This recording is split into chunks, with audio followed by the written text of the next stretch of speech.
Hello વિદ્યાર્થી મિત્રો, મજામાં હશો ને? Chemistry in Gujarati by Shivam education channel દ્વારા તમને એક પછી એક ચેપ્ટરો આખા પૂરેપૂરા થિયરીની સમજૂતી સાથે આપવામાં આવે છે. આજે આપણે તમારા ધોરણ 12 ના રસાયણ વિજ્ઞાનનું ખૂબ અગત્યનું ચેપ્ટર નંબર 9 સવર્ગ સહસંયોજનો વિશે આપણે આજે અભ્યાસ શરૂ કરીએ છીએ. તો પહેલો પ્રશ્ન જે આપણે આજ સમજવાનો છે કે ભાઈ સવર્ગ સહસંયોજનો એટલે શું, તેની ઉપયોગિતા જણાવો 2 માર્ક માટે. અને ત્યારબાદ સવર્ગ સહસંયોજનો માટે વર્ણનના સિદ્ધાંતની અભિધારણાઓ શું છે એની સમજૂતી આજે આપણે પ્રાપ્ત કરશું. તો કે સવર્ગ સહસંયોજનો કોને કહેવાય? તો એમ કહેવાય છે કે સરળ મજાની ડેફિનેશન છે એ આ દુનિયામાં અસ્તિત્વ લાવનાર વૈજ્ઞાનિક હતા આલ્ફ્રેડ વર્નર. પોતે સ્વિસ રસાયણ શાસ્ત્રી છે, સ્વિટ્ઝરલેન્ડના વૈજ્ઞાનિક હતા. એમને એવું જણાવ્યું કે સંક્રાંતિ ધાતુ તત્વની સાથે અથવા તો એના આયનની સાથે, તો આપણે સિમ્બોલ લખીએ કે ભાઈ આપણી પાસે સંક્રાંતિ ધાતુ તત્વ છે અથવા તો આપણી પાસે એનો આયન છે, તેની સાથે કેટલાક તટસ્થ પરમાણુ છે અથવા તો ઋણ આયન છે એ જોડાય. તો આ તટસ્થ પરમાણુ કે ઋણ આયન છે સંક્રાંતિ ધાતુ તત્વની સાથે સવર્ગ સહસંયોજક બંધથી જોડાય તો બનતા સંયોજનને સવર્ગ સંયોજનો કહેવામાં આવે છે. તો આપણે જોઈએ, રિપીટ કરીએ કે પહેલું આપણી પાસે શું હોવું જોઈએ? તો કે કાંઈ ધાતુ પરમાણુ હોય અથવા તો ધાતુનો આયન સ્વરૂપે હોય છે. એની સાથે કોણ જોડાય છે? તો કે એની સાથે જોડાનાર વસ્તુ છે કાંઈ તટસ્થ પરમાણુ હોય અથવા તો ઋણ આયન હોય.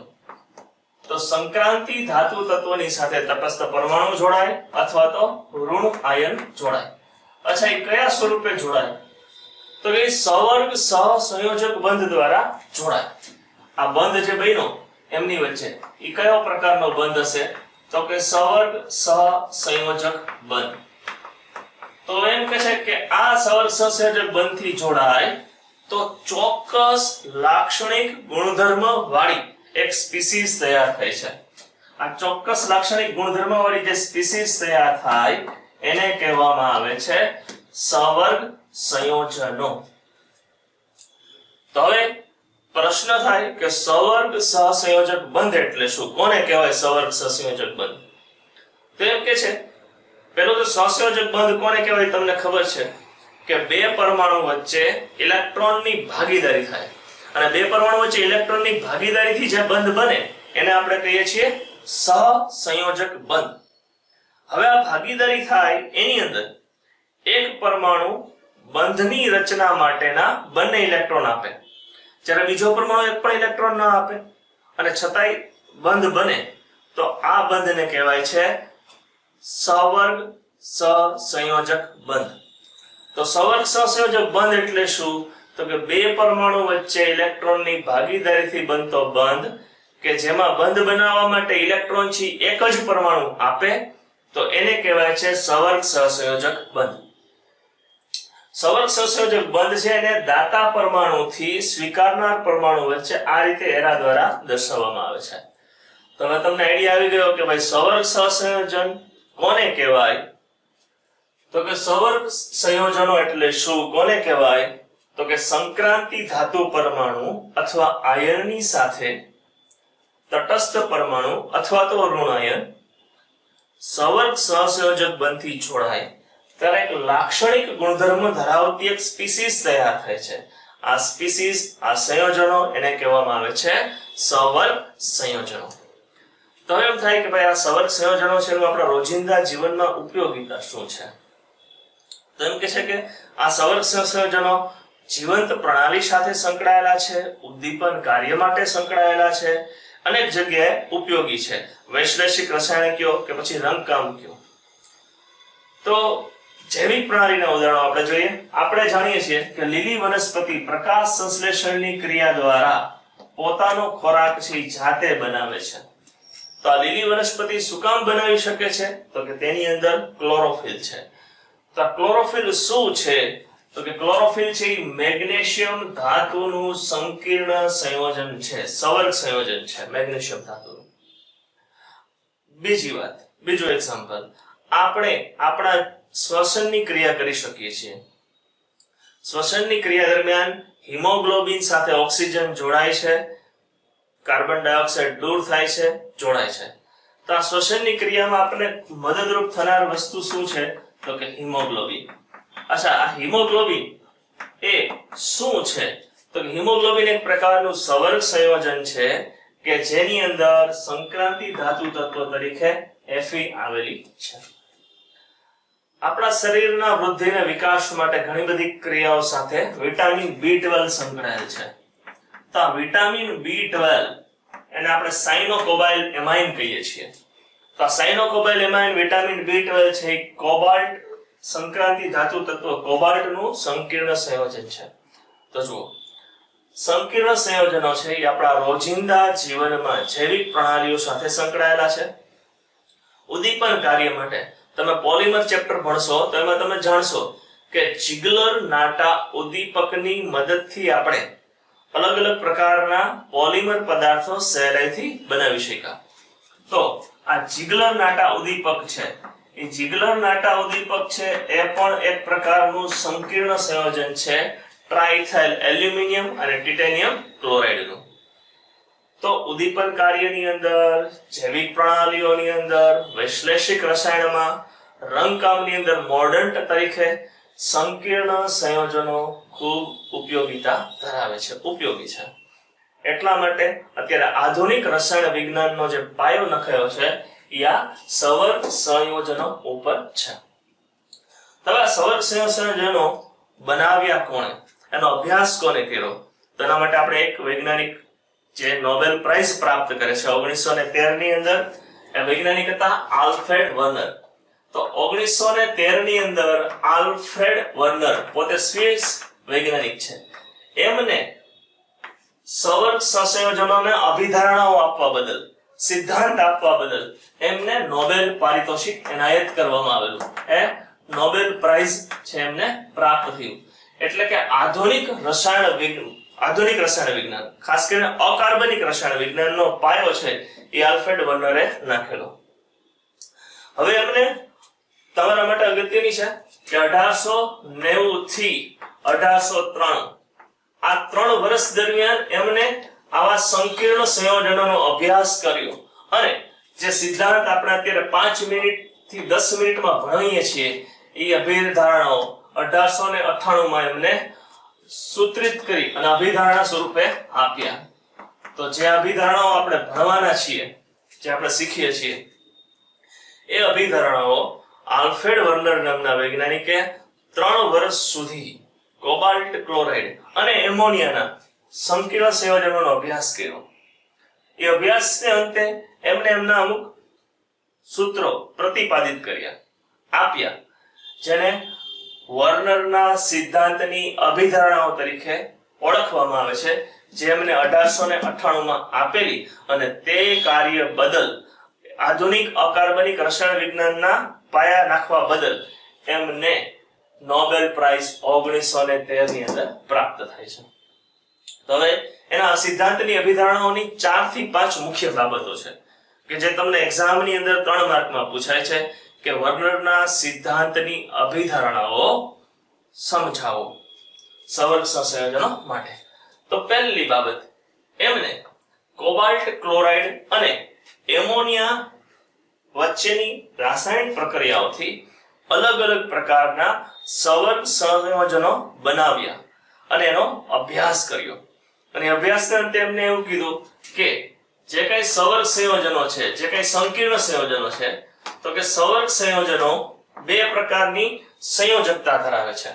જે કઈ સવર્ગ સંયોજનો હશે એમની સંયોજકતા છે એ 2 પ્રકારની છે.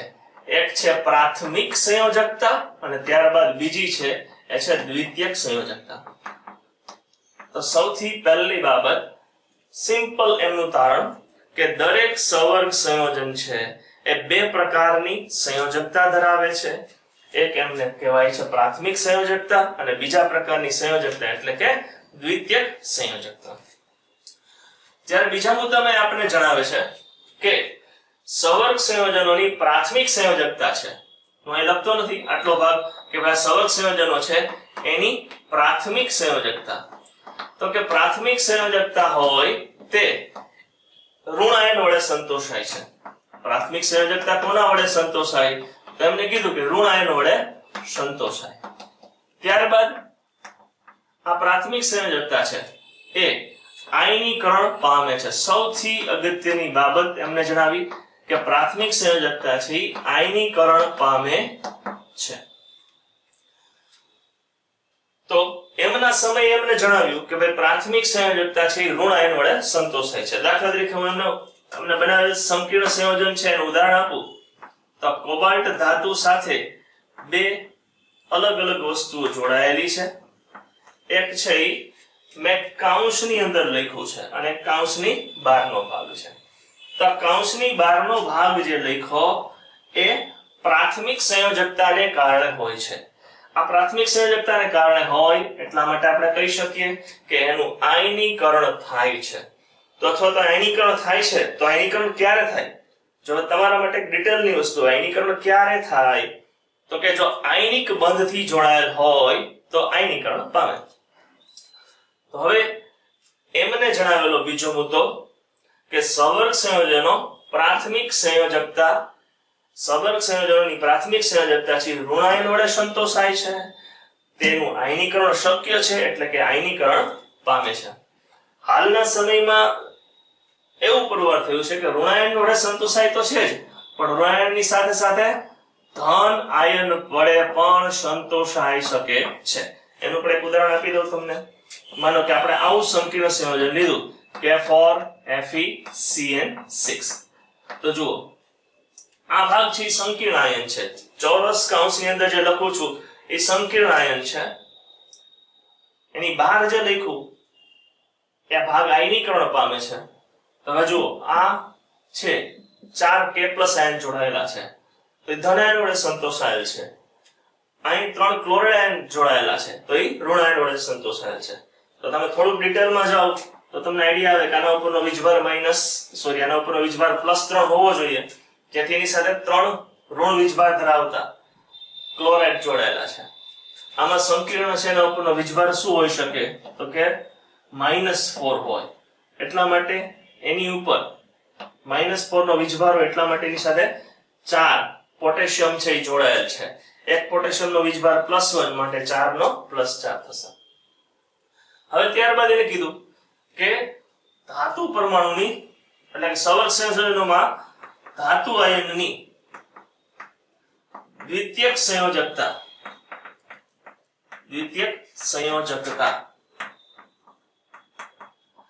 આયનીકરણ પામતી નથી. ધાતુ આયનની સાથે દ્વિતીયક સંયોજકતાથી શું જોડાઈ શકે તો કે તટસ્થ પરમાણુ જોડાય અથવા તો ઋણ આયન જોડાય છે. તટસ્થ પરમાણુ અથવા તો ઋણ આયન જોડાય.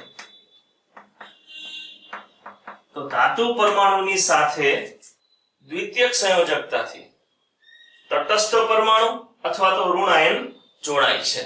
હવે જે ઋણ આયન કે જોડાય તો એનું શું કહે છે તો કે આયનીકરણ ન પામે. એનું આયનીકરણ ન થાય. આયનીકરણ ન પામે. એનું આયનીકરણ શક્ય હોતું નથી.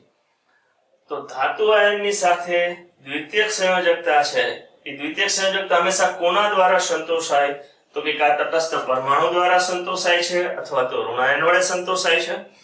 પછી ખૂબ અગત્યની બાબત કે જો ઋણ આયન વડે સંતોષાતું હોય કે તટસ્થ પરમાણુ વડે સંતોષાતું હોય તો એ સ્પીસીઝની જે રચના થાય એનું આયનીકરણ થતું નથી. એને ખૂબ અગત્યની બીજી બાબત તારવી. ચાલો હું આટલો ભાગને પહેલા પૂછી નાખું જેથી આપણે આગળ ભણી શકાય. હવે આમાં અગત્યની બાબત તો કે દ્વિતીયક સંયોજકતાથી દરેક ધાતુ પરમાણુ હોય તો એમ કહે છે કે દરેક ધાતુ આયનની દ્વિતીયક સંયોજકતા છે એ નિશ્ચિત હોય છે. અહીં હું લખું છું કે દરેક ધાતુ પરમાણુની દ્વિતીયક સંયોજકતા છે એ દ્વિતીયક સંયોજકતા તો કે કોક નિશ્ચિત સંખ્યા ધરાવે છે. એટલે આપણે લખી શકીએ કે એ કેવી હોય છે તો કે નિશ્ચિત હોય છે. અચ્છા, હવે આ દ્વિતીયક સંયોજકતાથી જોડાય અને જે નિશ્ચિત સંખ્યા આપણને મળે એને શું કહેવામાં આવે છે તો કે સવર્ગ આંક કહેવામાં આવે છે. ખૂબ અગત્યનો શબ્દ સવર્ગ આંક. તો કે દરેક ધાતુની દ્વિતીયક સંયોજકતા નિશ્ચિત હોય, આ નિશ્ચિત સંખ્યાને એનો સવર્ગાંક કહેવામાં આવે. તો કે સવર્ગાંક એટલે શું? તો કે ધાતુ પરમાણુની સાથે તે તટસ્થ પરમાણુ અથવા તો ઋણાયન એ સવર્ગ સહસંયોજક બંધથી જોડાય તો એને બનાવેલા સવર્ગ સહસંયોજક બંધની સંખ્યાને એ ધાતુ પરમાણુનો સવર્ગાંક કહે છે. જો ખૂબ અગત્યનું તમને એમ પૂછાય કે ધાતુ પરમાણુનો સવર્ગાંક એટલે શું, કોને કહેવાય? તો કે ધાતુ પરમાણુની સાથે દ્વિતીયક સંયોજકતાથી તટસ્થ પરમાણુ અથવા ઋણાયન જોડાય. હવે જોડાય અને જે સવર્ગ સહસંયોજક બંધ બનાવે એની સંખ્યા ને એનો શું કહેવામાં આવે છે? સવર્ગાંક કહેવાય છે. અને દરેક ધાતુ પરમાણુ માટે સવર્ગાંક છે નિશ્ચિત હોય છે. દાખલા તરીકે આને સંકીર્ણ લખ્યું તો એની સાથે તટસ્થ પરમાણુ એમાઇન ના 6 પરમાણુ સમૂહ જોડાયેલા છે, 6 એમાઇન જોડાયેલા છે. તો એના બંધની સંખ્યા સવર્ગ સહસંયોજક બંધની સંખ્યા 6 થઈ, માટેનો સવર્ગાંક કોબાલ્ટનો કેટલો? તો કે 6. અહીં પણ Fe સાથે 6 સાયનાઇડ ઋણાયન જોડાયેલા છે. 6 સવર્ગ સહસંયોજક બંધની રચના કરે છે. તો આ Fe ધાતુ છે એનો સવર્ગાંક કેટલો છે? તો કે 6. તો દરેક ધાતુ પરમાણુનો સવર્ગાંક છે નિશ્ચિત સંખ્યા ધરાવે છે, એ નિશ્ચિત હોય છે. હવે ચોથા મુદ્દા તરફ આપણે આગળ વધીએ. તો કે ધાતુ સાથે ધાતુ અથવા તો તેના આયનની સાથે ધાતુ અથવા એના આયનની સાથે ઋણ પરમાણુ ઋણાયન અથવા તો તટસ્થ અણુ છે જોડાય છે. તો ઋણાયન અથવા તટસ્થ પરમાણુ જોડાય ત્યારે એક ચોક્કસ પ્રકારની અવકાશીય ગોઠવણી બને છે. તો ધાતુ પરમાણુની સાથે જ્યારે ઋણાયન અથવા તટસ્થ પરમાણુ જોડાય એટલે કે એની સવર્ગાંક જેટલી સંખ્યા પ્રમાણે સવર્ગાંક મુજબ જોડાય છે. અને એ જોડાય ત્યારે ચોક્કસ પ્રકારની અવકાશીય ગોઠવણી થાય છે. અવકાશીય ગોઠવણી થાય. તો અવકાશીય ગોઠવણી જે કંઈ થાય છે એને કહેવામાં આવે છે પોલીહેડ્રા. ઇંગ્લિશમાં કહેવાય પોલીહેડ્રા અને ગુજરાતીમાં એને કહેવાય સવર્ગ બહુતલીય. સવર્ગ બહુતલીય.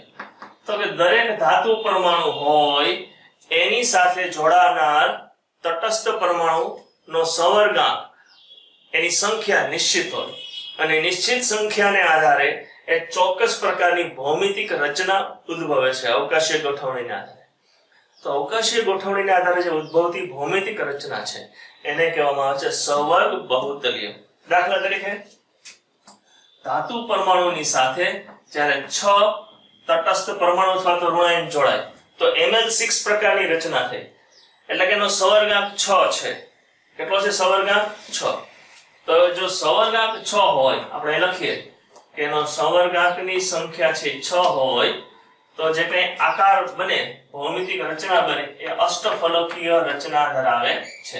એનો ભૌમિતિક આકાર છે એ અષ્ટફલકીય રચના હોય. અચ્છા, જોઈ જઈએ આપણે અષ્ટફલકીય રચના. માની લો કે એનો આકાર આ રીતે બન્યો. ધાતુ પરમાણુ છે એની સાથે આવા 6 સવર્ગ સહસંયોજક બંધથી સવર્ગાંક પ્રમાણે આ રીતે 6 પરમાણુ જોડાયા અને એક પરમાણુ છે એની ઉપરની બાજુ માની લો કે આ એક નીચેનું સમતલ છે. એ સમતલના મધ્ય ભાગની અંદર આ ધાતુ પરમાણુ અને ખૂણાના ચારે ચાર બાજુએ તટસ્થ પરમાણુ સાથે ઋણાયન જોડાયેલ છે. એક ઉપરની બાજુ છે, એક નીચેની બાજુ છે. તો એક વિશિષ્ટ પ્રકારની ભૌમિતિક રચના બની. તો કે આ ભૌમિતિક રચના છે એ અષ્ટફલકીય આકાર ધરાવે છે. આ અષ્ટફલકીય આકાર ધરાવે તો આ આકાર છે એને સવર્ગ બહુતલીય કહેવાય. હવે એ જ રીતે જુઓ કે ધાતુ પરમાણુની સાથે 4 પરમાણુ જોડાયેલા હોય Ml4 પ્રકારનું. હવે Ml4 પ્રકારની રચના બને તો એના પર બે પ્રકારના અલગ અલગ સંકીર્ણ રચનાઓ શક્ય છે. સમચતુષ્ફલકીય રચના બની શકે, સમચતુષ્ફલકીય બને અથવા તો સમચોરસ રચના બને છે. સમચતુષ્ફલક અથવા સમચોરસ પ્રકારની રચના બને. દાખલા તરીકે જો ધાતુ પરમાણુ સાથે 4 આ રીતે આમ જોડાયેલા હોય તો જુઓ આ રચના બની, આ ભૌમિતિક રચના એમાં સમચતુષ્ફલકીય આકાર બતાવે છે. ક્યારેક એવું પણ બને કે સમચોરસ રચના બનાવે માત્ર કે ભાઈ માની લો કે આ રીતે એની સાથે ચાર એક જ તલમાં જોડાયેલા છે તો સમચોરસ રચના છે. તો આ સમચતુષ્ફલકીય રચના બનાવે છે, આ સમચોરસ રચના બનાવે છે. તો ચોથો મુદ્દો આપણે એમ કહે છે કે ધાતુ પરમાણુની સાથે અથવા તો ધાતુના આયનની સાથે ઋણાયન અથવા તટસ્થ પરમાણુ જોડાય તો એની એક વિશિષ્ટ અવકાશીય ગોઠવણી એટલે કે ભૌમિતિક રચના થાય. આ ભૌમિતિક રચનાને ઇંગ્લિશમાં પોલીહેડ્રા અને ગુજરાતીમાં કહેવાય સવર્ગ બહુતલીય. તો એ જોડાઈ એના સવર્ગાંક ઉપર આધારિત છે. દાખલા તરીકે એનો સવર્ગાંક 6 હોય તો Ml6 પ્રકારનું અષ્ટફલકીય રચના ધરાવતું સંકીર્ણ બને. જો સવર્ગાંક 4 હોય તો એની ભૌમિતિક રચના છે એક સમચોરસ પ્રકારની હોય અથવા તો સમતલીય સમચોરસ પ્રકારની હોય અથવા તો સમચતુષ્ફલકીય પ્રકારની રચના બને છે. અને હવે છેલ્લી બાબત છે કે ભાઈ આપણે કોઈ પણ સંકીર્ણ આયન લઈએ છીએ તો કોને કેવું સંકીર્ણ ભાગ?